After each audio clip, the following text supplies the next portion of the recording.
Salut à tous les amis, alors nouvelle vidéo. Hier il y avait exceptionnellement une interview de Joan Laporta, président du FC Barcelone, pour les 1 an de son règne comme nouveau président du Barça. Il est revenu sur pas mal de choses, c'était sur Barça TV, il y a eu pas mal de questions où les journalistes y sont allés quand même assez directement. Ça c'était très intéressant, c'était pas une interview gentille on va dire. Et donc Joan Laporta a répondu à pas mal de questions et on va revenir donc dans cette vidéo sur toutes ces réponses parce que franchement on a appris pas mal de choses et je pense que ça peut être très intéressant pour vous de connaître toutes ces informations. Alors, on commence déjà, on lui a parlé évidemment de la dynamique actuelle, des décisions effectuées cette année, c'est-à-dire notamment le départ de Ronald Koeman. Il a expliqué que son intuition en été, c'était de ne pas faire continuer Ronald Koeman, mais vu que la Copa del Rey avait été gagnée et que c'était une légende du club, lui voulait quand même lui donner sa chance parce qu'il le méritait d'une certaine manière, mais son intuition lui faisait quand même penser que ça allait pas fonctionner. Et il pense que le départ de Ronald Koeman a été trop tard. Il a expliqué également qu'il comprenait le fait que Koeman se plaigne dans la presse, c'était logique évidemment, mais que lui se rappellerait de Ronald Koeman que comme celui qui a marqué le but de la première Ligue des Champions en 92. Ça c'est très important, on n'a pas vu un Laporta agressif, on a vu un Laporta très rationnel comme d'habitude et un discours assez posé. Il est revenu également sur la dynamique actuelle du FC Barcelone en expliquant que Xavi était un vrai coach, un coach qui avait redoré le blason du FC Barcelone. Il a salué le travail de Xavi, il a salué le travail de Matteo Alemany et Jordi Cruyff qui ont réussi, selon lui, un miracle en janvier, vu les finances, de pouvoir se renforcer de manière très intéressante sans pour autant dépenser de l'argent. Ça, c'était vraiment quelque chose de très intéressant. Laporta a ajouté d'ailleurs que Matteo Alemany, Xavi et Cruyff travaillaient déjà depuis assez longtemps sur le prochain mercato et qu'ils travaillaient tous en collaboration et que, évidemment, le choix se fait conjointement et que l'espérance, c'est que le mercato au niveau des arrivées soit déjà terminé lors du début de la pré-saison. Et il a précisé à un moment donné que pourquoi pas, il y aura une petite peut-être histoire lors de ce mercato d'été qui pourrait pourquoi pas être un peu plus longue que prévu. Une petite histoire de mercato, c'est-à-dire une recrue qui n'est pas prévue forcément et qui ne sera pas là avant le début de la pré-saison, vu que c'est toujours possible. On lui a demandé, mais alors, pourquoi pas signer Erling Haaland? Et là, il a répondu assez clairement. Il a expliqué que le Barça ne parlerait pas de nom de manière précise pour pas faire augmenter les prix, mais économiquement, il a précisé que si le travail était bien fait, que tout le travail de toute l'année résultait d'une manière, on va dire, si tout ce qui a été fait cette année permettrait de signer quelques accords financiers en fin de saison, lors des 2 prochains mois, il a précisé, eh bien, il sera totalement possible de pouvoir se renforcer à tous les postes. Il a expliqué que lui voulait renforcer toutes les lignes de l'équipe, que ce soit le gardien, le milieu, la défense ou encore l'attaque. Il a expliqué que pour l'instant, au niveau de CVC, la vidéo que je vous ai sortie hier, il y avait bien eu des négociations. Il y a eu des changements des conditions, notamment ce que je vous avais dit hier, hein, le passage de la dette en revenu. Il a expliqué notamment que ça lui avait énormément plu dans la modification des termes du contrat. Néanmoins, il y a encore d'autres termes qui ne lui plaisent pas. Et ainsi, pour l'instant, il explique qu'il y a également des négociations conjointes avec d'autres fonds d'investissement pour faire un espèce de deal comme avec CVC. Mais là, il expliquait que là, ce qui était attractif avec CVC, c'est que ça te donnait également du fair play pour pouvoir recruter lors du mercato, alors que signer un autre deal avec un autre fonds d'investissement, alors certes, ça va te donner beaucoup d'argent, mais le fair play financier, bah, tu n'en auras pas forcément beaucoup plus qu'avec CVC. Ça, c'était également quelque chose qu'il mettait en exergue. Mais donc, il y a bien des négociations, c'est bien avancé.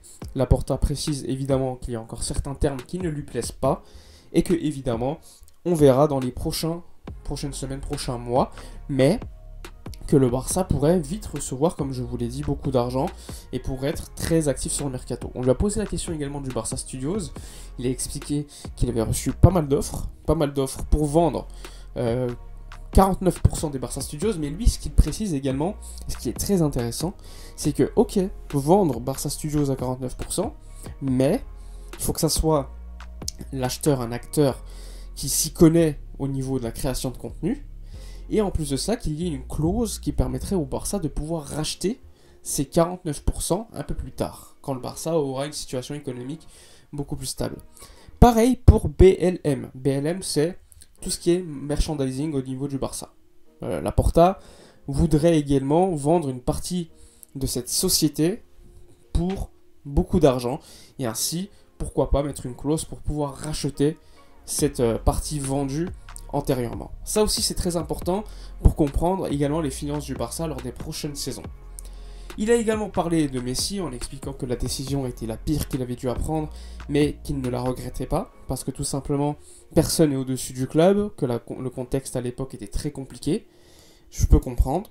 Il a également parlé de plein de sujets, de la Super League. Il a dit que la Super League n'était pas encore faite aujourd'hui parce qu'il faut encore attendre une décision de la Cour de justice de l'Union Européenne, que la Super League était nécessaire pour amener plus d'équité, plus de contrôle face au club État, que le fair play financier ne limite pas. L'UEFA a, selon lui, été trop faible. Aujourd'hui, ce qu'il veut avec cette Super League, c'est clairement mettre des contrôles financiers contraignants pour tous les clubs européens, toutes les ligues européennes, ce qu'il n'y a pas aujourd'hui. Ça, pour moi, c'était très intéressant, et je partage plutôt l'idée de mettre quand même des limites à tous les clubs européens, et des limites similaires, parce qu'en Europe, il y a trop de régulations différentes. Et ça porte préjudice à certains pays. On peut parler de la France qui a des taxes monstres par rapport aux autres pays, mais on peut également parler de la Liga qui a vraiment des règles contraignantes au niveau du fair play que d'autres n'ont pas. Surtout en temps de Covid, imaginez. Donc une interview très longue, très intéressante. Pas mal de choses ont été dites par le président du FC Barcelone. Franchement, l'interview a quand même duré quasiment 2 heures. Pour vous dire que Laporta a beaucoup parlé. Et que franchement, il a quand même traité pas mal de sujets. Que ce soit la direction sportive, Koeman, la dette en expliquant que le club travaillait très très bien. Il a également parlé de Spotify en disant que pour l'instant l'accord n'était pas définitif, mais que c'était sur un très bon chemin, qu'il y avait de l'optimisme, et que ce serait pour l'instant un sponsoring pour le stade, comme je vous avais dit, pour le maillot de l'équipe A, et également pour le maillot d'entraînement. Ça, c'était une option qui était la plus avancée avec Spotify. Mais il avait également dit, lors de cette interview, qu'il n'y avait pas qu'une option. Il était possible également que finalement, il y ait d'autres sponsoring avec Spotify qui finalement ne soient pas par exemple le stade, le maillot d'entraînement, le maillot d'équipe A. Ça peut changer, les termes peuvent changer. Donc ça, c'était également très intéressant pour vous dire que le deal Spotify n'est pas du tout mort. Au contraire, ça continue d'avancer et c'est sur le bon chemin. Donc, pas mal de choses intéressantes de toute façon. Il a terminé par parler du Camp Nou. Pour lui, ça sera le plus beau stade du monde lorsqu'il sera terminé. Donc on en parlera à la fin de ce projet, parce que je pense qu'au niveau, évidemment, de l'infrastructure, des croquis qui ont été sortis, évidemment que sur le papier, ça va être exceptionnel. Mais pour l'instant, c'est encore beaucoup trop tôt. Donc, pas mal de choses intéressantes, le interview, confirmation du deal CVC qui avance, même si certains termes ne plaisent pas, de négociations avec d'autres acteurs financiers qui peuvent apporter du muscle économique, également Spotify, également le travail de Matteo Alemany, etc. Le fait qu'on puisse recruter de manière très intéressante lors du prochain mercato, ça dépend de certaines décisions qui seront prises lors des 2 prochains mois, ça il l'a dit de manière claire.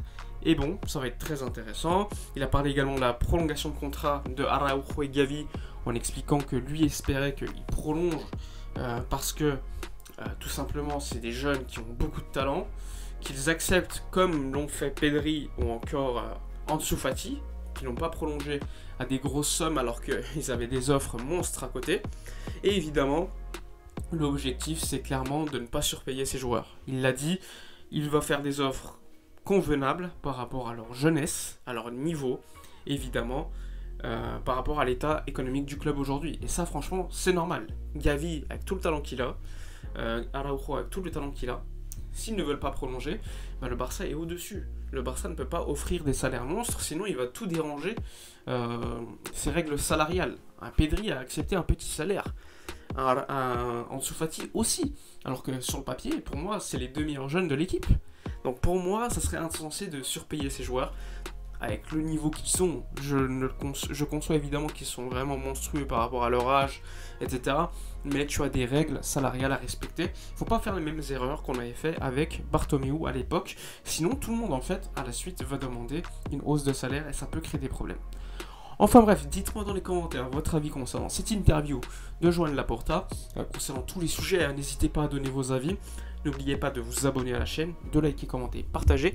Moi, je vous dis à la prochaine et d'ici là, comme d'habitude, portez-vous bien.